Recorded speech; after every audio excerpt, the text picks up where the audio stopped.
မင်္ဂလာပါမအေးရဒီနေ့အရန်စားလို့ကောင်းတဲ့ငရုတ်သီးနှလုံးကြီးကိုလုပ်ပြပေးတော့မှာဖြစ်ပါတယ်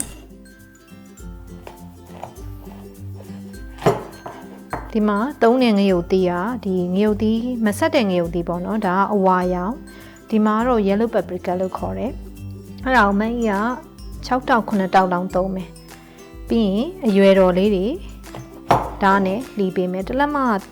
တာလေးတွေပေါ့နော်အဲ့လောက်လုပ်ပေးမယ်လေအစီတွေကိုလည်းဖယ်ထုတ်ပေးမယ်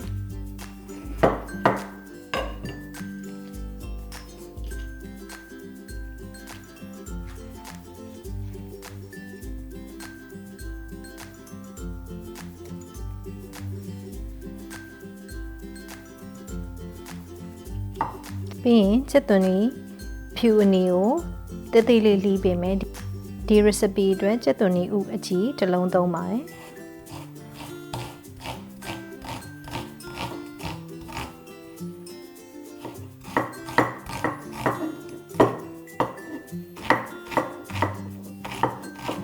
ချက်သွန်အဖြူ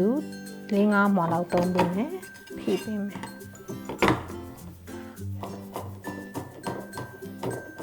ပြီးရင်ခရမ်းကျင်သီးနှလုံးကိုလည်းတေးသေးလေးလှီးပြီးတော့ထည့်ပေးမယ်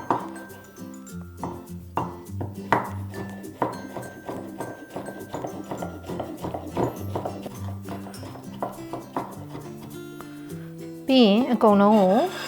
ငရုတ်သီးတဲ့ကိုရောထည့်ပေးမယ်ခရမ်းသီးတို့ငရုတ်သီးတို့နဲ့မှရခုနောက်ပိုင်းစီတိုဟူးလေးကိုနည်းနည်းထည့်တယ်စီတိုဟူးကသေးလို့ရှိရင်2တုံးလောက်ထည့်ပေးတယ်အရည်လေးလည်းနည်းနည်းထည့်မယ်ပဇွန်ကြောက်ကလေးတွေနည်းနည်းထည့်ပေးမယ်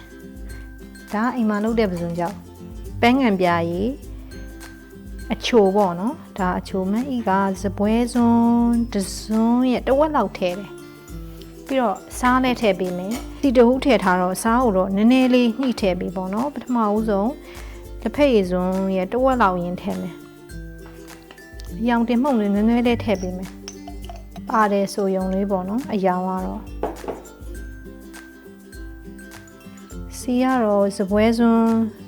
3စွန်း4စွန်းလောက်ကိုထည့်ပါတယ်နှက်တဲ့ဟင်းတွေကစီလေးနည်းနည်းများတော့မှပို့ပြီးတော့ကောင်းတာမလို့ပါ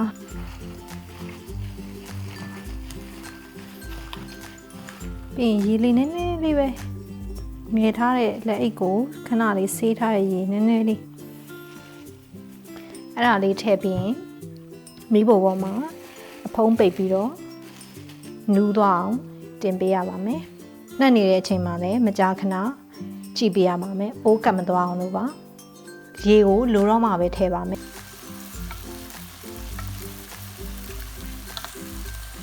ရေလေးနည်းနည်းထည့်ပြီးတော့အဖုံးအုပ်ပြီးတော့ပြန်တင်မယ်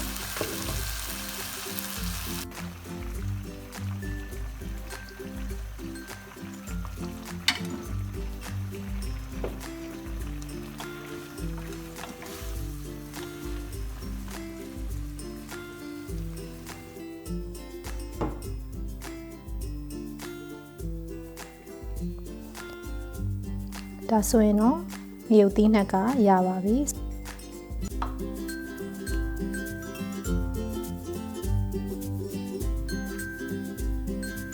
ဟင်းနဲ့အစင်းသင်းဖြစ်ပြီးထမင်းပူပူလေးရဲ့ရင်နွေးလေးရဲ့နဲ့တော်ပဲနော်